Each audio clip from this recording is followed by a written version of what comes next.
Bienvenidas y bienvenidos a la programación de Aprende en Casa, una nueva alternativa de aprendizaje propuesta por la Secretaría de Educación Pública. Trabajaremos con el tema Organismos e Instituciones de Paz de la asignatura de Historia, de primer grado. Recuerden tomar papel y lápiz para hacer anotaciones de ideas principales, preguntas y reflexiones que podrán integrar en su carpeta de experiencias y compartir con su familia. En este programa vamos a conocer los antecedentes de la Organización de las Naciones Unidas, la ONU, y de la institución que se encarga de juzgar los crímenes contra la humanidad, la Corte Penal Internacional. También estudiaremos los orígenes de otras instituciones encargadas de garantizar la paz mundial y la justicia social, como la UNICEF, que es el Fondo de las Naciones Unidas para la Infancia. La FAO es la Organización de las Naciones Unidas para la Alimentación y la Agricultura. Y la ACNUR, que es la Oficina del Alto Comisionado de las Naciones Unidas para los Refugiados. Cuando acabó la Primera Guerra Mundial, surgió la Sociedad de Naciones para mantener el orden entre las potencias, evitar más guerras y fomentar la paz mundial. Sin embargo, en la década de los 30, esta organización desapareció, porque inició un nuevo periodo de conflictos.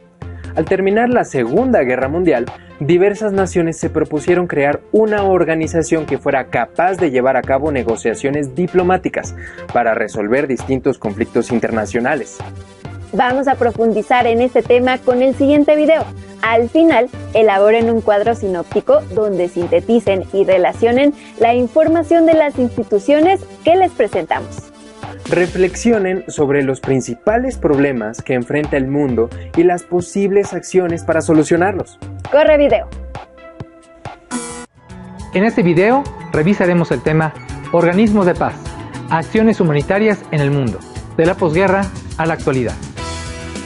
El 8 de septiembre de 1951 se firmó el Tratado de Paz entre Japón y Estados Unidos, dando por terminada de forma oficial la Segunda Guerra Mundial.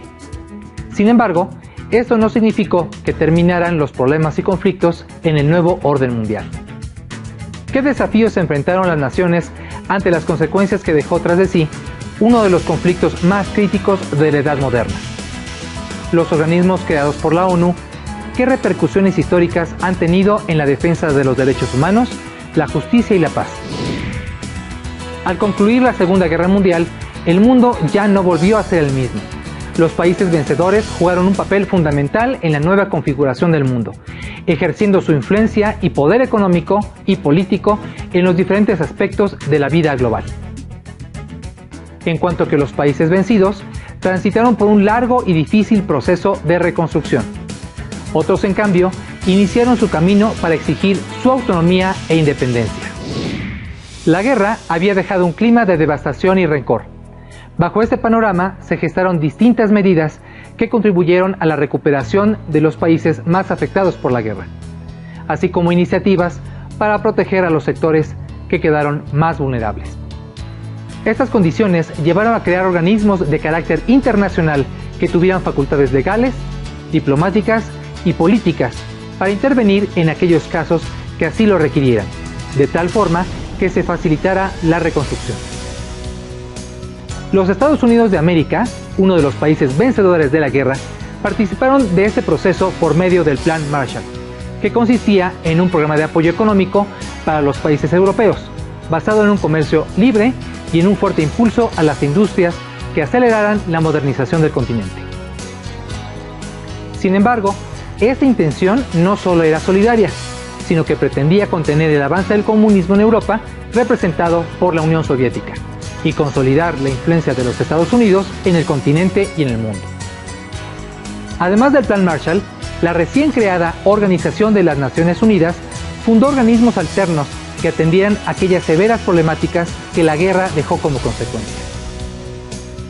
Tenemos, por ejemplo, las grandes crisis alimentarias derivadas por la devastación de campos de cultivo. Se creó la Organización de las Naciones Unidas para la Alimentación y la Agricultura, la FAO por sus siglas en inglés. Los resultados cruentos de la guerra también dejaron miles de niños y niñas en el desamparo, sin acceso a la educación, o a servicios de salud, por lo que se creó en 1946 el Fondo de las Naciones Unidas para la Niñez, la UNICEF. También se creó la ACNUR, la Oficina del Alto Comisionado de las Naciones Unidas para los Refugiados, que se planteó el objetivo de proteger los derechos de la población que emigró de sus países de origen debido a la inseguridad que generó la guerra. Aunque de reciente creación, pero con antecedentes en los juicios a los líderes nazis y japoneses que incurrieron en acciones genocidas, se creó la Corte Penal Internacional, que tiene la facultad de investigar a quienes hayan cometido violaciones graves a los derechos humanos. ¿Cuáles son las principales problemáticas actuales que atienden los organismos de paz? A pesar de los esfuerzos por atenuar el impacto de estas problemáticas, aún prevalecen en la actualidad altos índices de pobreza, marginación y violencia, derivados de conflictos regionales y en los que los organismos de paz trabajan intensamente para contenerlos. Por ejemplo, la ACNUR reporta que los conflictos locales en Asia y África principalmente han contribuido a que minorías religiosas o raciales se vean en la necesidad de encontrar mejores condiciones de vida o refugio en otros países, debido a que son perseguidos por sus creencias religiosas o su origen racial. Como en el caso de los niños Rohingya en Bangladesh o las familias de Libia y Siria, en los que se reportan casos de detenciones ilegales, esclavitud, enfermedades, torturas y tráfico de personas. La UNICEF, por su parte, continúa emprendiendo acciones para apoyar a los niños y niñas víctimas de las guerras en Yemen, brindándoles apoyo psicosocial a través de los espacios Amigos para la Infancia, de campañas sanitarias para evitar el avance del cólera y de programas contra la desnutrición. Al mismo tiempo, la FAO emprende diferentes programas de apoyo a agricultores o poblaciones marginadas, a pequeños productores, gente dedicada a la pesca, habitantes de los bosques y consumidores. Todas las historias incluyen datos y cifras pertinentes que, debido a las condiciones climáticas, los conflictos bélicos, delincuencia organizada o competencias desleales, no pueden generar alimentos de calidad y en cantidad suficiente para su subsistencia. Como hemos visto, los grandes problemas globales tienen antecedentes históricos cuyo impacto sigue vigente. Sin embargo, también hemos visto las contribuciones de los organismos de paz para transformar constructivamente la realidad y el entorno de quienes se han visto vulnerados en sus derechos. Es probable que muchos de nosotros no participemos directamente en un organismo de paz, pero sí somos agentes que podemos construir espacios de respeto y dignidad. En otras palabras, ¿cómo contribuimos a la construcción de espacios y condiciones que garanticen el respeto de los derechos humanos, la justicia y la paz? Al término de la Segunda Guerra Mundial, las naciones vencedoras buscaron enjuiciar a personas que consideraban habían cometido una serie de crímenes atroces contra la humanidad antes y durante el conflicto bélico. Se enfocaron en los antiguos líderes políticos y jefes militares de las naciones derrotadas, principalmente de Alemania. Así que se creó un tribunal militar internacional para sancionar los crímenes de guerra. Veamos ahora un video sobre los tribunales de justicia en el mundo y la importancia de que existan organismos que se dediquen a castigar a las personas que cometen crímenes contra la humanidad. Para este video, les sugerimos reflexionar si consideran que los países vencedores son autocríticos con los crímenes que ellos cometen. Por ejemplo, Estados Unidos no fue sancionado por arrojar 2 bombas atómicas sobre ciudades japonesas que mataron a miles de civiles. ¿Consideras eso justo? ¿Todas las naciones reconocen su grado de responsabilidad en los estragos de la guerra? Veamos el audiovisual. Recuerden anotar las ideas que les llamen la atención. En la actualidad, existe un tribunal de justicia en el mundo que se dedica a investigar y, en su caso, enjuiciar a personas responsables de crímenes contra la humanidad, la Corte Penal Internacional. La creación de este organismo es fruto de un largo proceso histórico. Veamos cómo ocurrió. Justo al término de la Segunda Guerra Mundial, las naciones vencedoras buscaron enjuiciar a sus enemigos por los crímenes cometidos contra la humanidad. Por tal motivo, el 8 de agosto de 1945 se estableció en Nuremberg, Alemania, un tribunal militar internacional que pudiera sancionar los crímenes de guerra. Tuvieron que pasar casi 50 años para que se estableciera un nuevo tribunal internacional. Al final de la Guerra Fría, tras la desintegración del bloque socialista en Europa, resurgió el nacionalismo en la región de los Balcanes, acentuándose las diferencias étnicas y religiosas entre serbios, croatas y bosnios, lo que llevó a una guerra civil en Yugoslavia entre 1991 y 1992, en la que se cometieron crímenes contra la humanidad. Con el fin de juzgar a los responsables y procurar justicia para las víctimas, el Consejo de Seguridad de la ONU estableció, en mayo de 1993, el Tribunal Penal Internacional para la ex Yugoslavia, en La Haya, Países Bajos. Un año después, en Arusha, República Unida de Tanzania, se formó el Tribunal Penal Internacional para Ruanda. Desde 3 décadas atrás, en Ruanda, existían conflictos étnicos entre las etnias Tutsi y Hutu.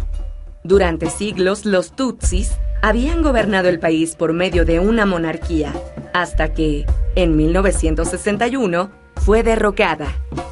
En 1973, el general Habyarimana, de origen Hutu, dio un golpe de estado y tomó el poder. Al comenzar la última década del siglo XX, el Frente Patriótico Ruandés, grupo armado Tutsi, invadió Ruanda. Durante la guerra, se hicieron llamados a la población Hutu para que asesinara a los Tutsis.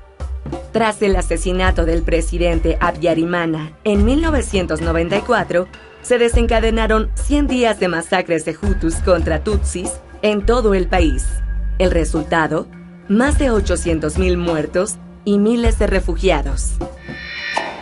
4 años después, en Roma, en la Conferencia de las Naciones Unidas, se aprobó la creación de la primera Corte Penal Internacional Permanente, la cual quedó instituida el 1 de julio de 2002, con la publicación del Estatuto de Roma. Sus principales funciones fueron analizar y sancionar las acciones que amenazaban la paz, la seguridad y el bienestar del mundo, como el genocidio y los crímenes de guerra y de lesa humanidad.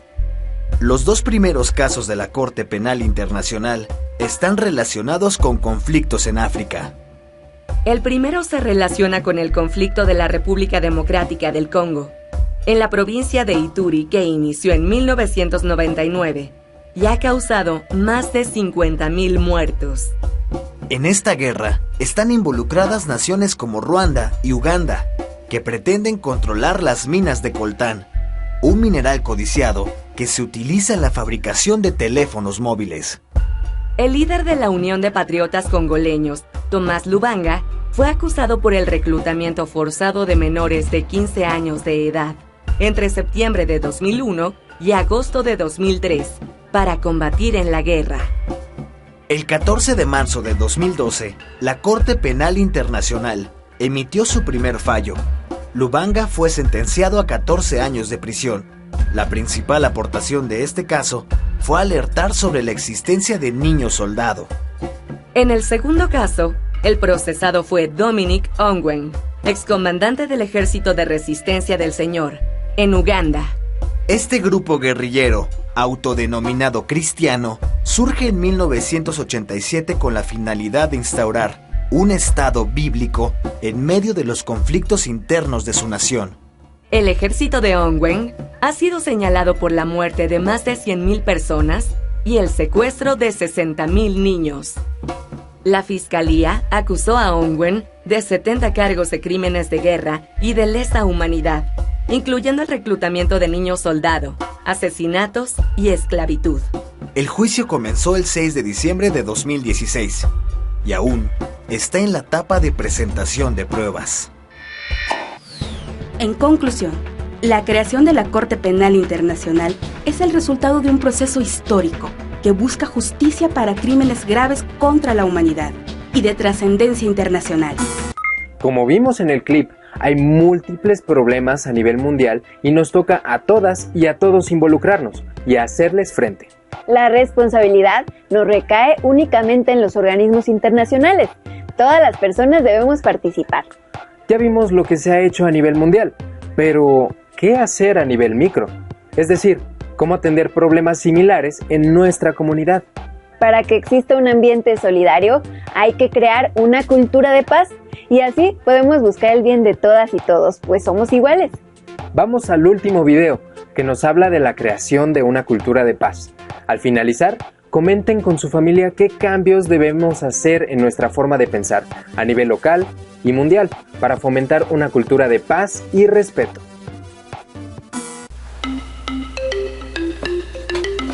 Oye, ¿has sabido algo de Pedro? Sí, me dijo que se va a cambiar de escuela. ¿Y eso por qué? Pues porque sus papás ya no pueden apoyarlo y necesita trabajar. Oye, pero ¿tú crees que nuestros compañeros acepten unirse con nosotros para solidarizarse con Pedro? Para mí, una persona solidaria es quien respeta los derechos de los demás aunque no esté de acuerdo. Y para mí, una persona solidaria es aquella que ayuda y respeta los derechos de los demás. Para mí, una persona solidaria son como mis compañeros, porque me explican lo que no entiendo en clase. Para mí, una persona solidaria es quien apoya en los quehaceres de la casa. Es quien ayuda a una persona que tiene una necesidad, una discapacidad, cuando lo necesita. Para mí, una persona solidaria es aquella que cuida y respeta el medio ambiente. La solidaridad es un valor, pero también es una manera positiva de relacionarse con los demás, ya que pone de manifiesto el interés de uno por el bienestar de otras personas. La solidaridad es uno de los valores humanos por excelencia. Se define como la colaboración mutua entre las personas. Es el sentimiento que mantiene a las personas unidas en todo momento, sobre todo cuando se experimentan situaciones difíciles. Ser solidario es buscar el bien de todas las personas, solo por el hecho de que todos somos iguales en dignidad. Para que tanto la solidaridad como la dignidad humana prosperen, se requiere de una educación y de una cultura de paz. Es importante considerar que la cultura interviene en todos los ámbitos de la sociedad, es decir, en la economía, política, ecología y, por supuesto, en la educación, y lo hace a nivel individual, social y estructural. De acuerdo con los investigadores Isabel Hernández Arteaga, José Alberto Luna y Marta Cecilia Cadena, la cultura de la paz es un proceso de consolidación de una nueva manera de ver, entender y vivir en el mundo, empezando por el propio ser y continuando con los demás, horizontalmente, formando redes, promoviendo intercambio mutuo y superando diferencias desde una perspectiva local y global. Construir una cultura de paz exige una educación que valore lo humano y busque la justicia social. En el Fondo de las Naciones Unidas para la Infancia, UNICEF, la educación para la paz se define como un proceso de promoción del conocimiento, las capacidades, las actitudes y los valores necesarios para producir cambios de comportamiento que permitan a niños, jóvenes y adultos prevenir los conflictos y la violencia en cualquiera de sus manifestaciones, así como crear condiciones que conduzcan a la paz tanto a escala interpersonal como intergrupal, nacional o internacional. La educación para la paz crea ambientes de aprendizaje de calidad basados en el respeto a los derechos y a las diferencias de género, así como en la salud y la seguridad de los niños. De acuerdo con el UNICEF, una educación de calidad inspirada en la paz produce alumnos bien alfabetizados, conocedores de la aritmética básica y de una adecuada preparación para la vida activa, como el pensamiento crítico, la capacidad de tomar decisiones, la comunicación, la negociación, la resolución de conflictos, la capacidad para hacerles frente y una actitud personal aplicable a contextos específicos, entre otros, la construcción de la paz, la prevención de la violencia, la higiene y el saneamiento, las prácticas saludables y nutricionales, la prevención del VIH-Sida y la protección medioambiental. En México, Samuel Ruiz fue un ejemplo a seguir por las acciones solidarias que realizó a favor de la dignidad humana y la cultura de paz. Percibió la pobreza y la opresión existente entre los indígenas. Su historia ya era ampliamente conocida a nivel mundial cuando en la década de los 90 actuó como uno de los intermediarios entre el Ejército Zapatista de Liberación Nacional, EZLN, y el gobierno federal a raíz del conflicto armado en Chiapas. Samuel Ruiz nos enseñó que si hay voluntad, se puede transformar la sociedad en pro de la paz y del respeto de la dignidad humana. Yo creo que nuestros compañeros aceptarían solidarizarse con Pedro. Pues genial, entonces, ¿qué te parece si empezamos a buscar becas que puedan ayudar a Pedro? Es buena idea y luego podemos coordinarnos con todo el grupo para apoyarlo y después... ¿Y tú? ¿Cómo practicas la solidaridad? Si quieren saber más sobre el tema, les sugerimos buscar el libro Paren el mundo que me quiero enterar, guía para comprender los conflictos de nuestro tiempo de Antonio Navalón. Las siguientes preguntas servirán como ejercicio para reforzar los contenidos de la sesión, así que tomen nota y presten atención. ¿Cuál es la razón por la que se creó la FAO?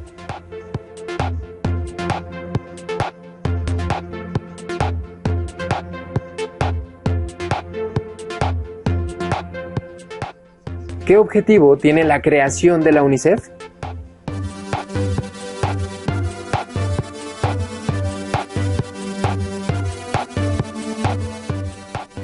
¿Qué organismo tiene como objetivo proteger los derechos de la población que emigró debido a la guerra?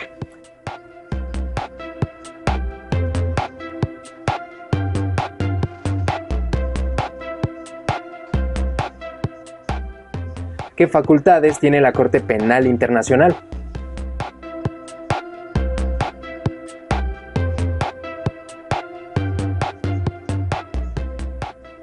¿Por qué es importante ser solidarios?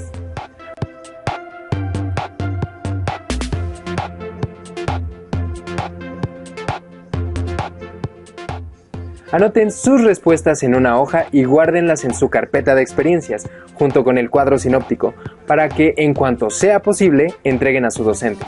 Recuerden, compartir en familia y enriquecer todo lo que aprendimos en la sesión. Es una buena forma de trabajar en equipo y conocer más. Nos vemos en la siguiente emisión de Aprende en Casa. ¡Hasta pronto!